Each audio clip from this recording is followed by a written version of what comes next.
baris ketiga. Untuk baris keempatnya nanti kita bikin double crochet di setiap ini. Nah, untuk jumlahnya itu akan mempengaruhi kelopak bunganya. Kalau misalnya cuman sedikit, nanti hasilnya akan kuncup, atau anggap saja setengah kuncup kali ya. Nah, jadinya akan seperti ini, jadi kuncup gitu. Kalau ini jumlahnya sedikit ya. Nah, kalau misalnya jumlah double crochetnya untuk untuk kelopaknya itu lebih banyak, nanti dia akan lebih mekar hasilnya. Gitu. Kalau ini kecil, tapi untuk yang di luar ini saya bikin yang double crochetnya banyak.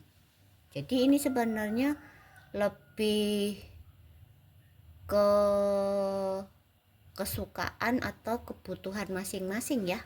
Kalau misalkan pengen setengah kuncup, nah ininya tinggal disedikitin. Kalau misalkan pengen atau butuh kelopaknya itu yang mekar penuh gitu, ininya ditambahin aja, jadinya lebih banyak gitu. Nah, ini saya bikin 8 single crochet, kalau ini cuma 5 gitu. Jadi hasilnya akan berbeda.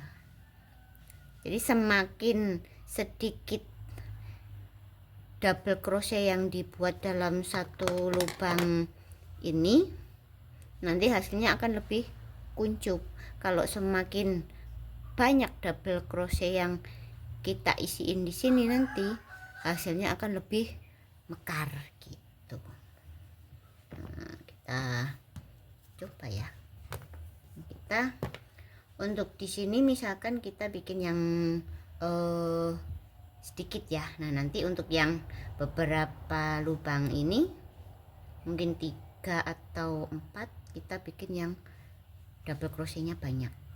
Coba kalau yang ini kita isi berapa ya, kira-kira 4. Nah, nanti untuk yang sebelah sini kita isi 8 deh.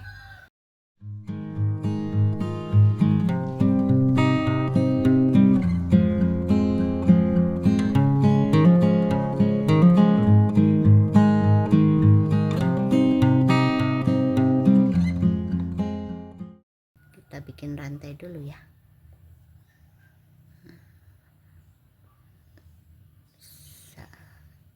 Satu di lubang sama, 2,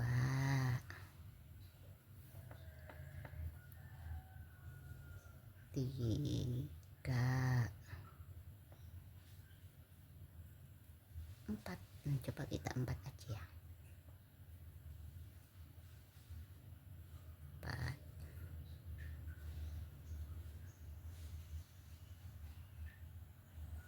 Nah, untuk sininya kita lebih ke single crochet. Nah, saya sukanya tuh taruhnya di sini, di lubang sini nih. Boleh di sini juga, boleh di sini juga, itu terserah sih. Kalau saya sukanya di sini. 1 aja single crochet. Nah, gitu.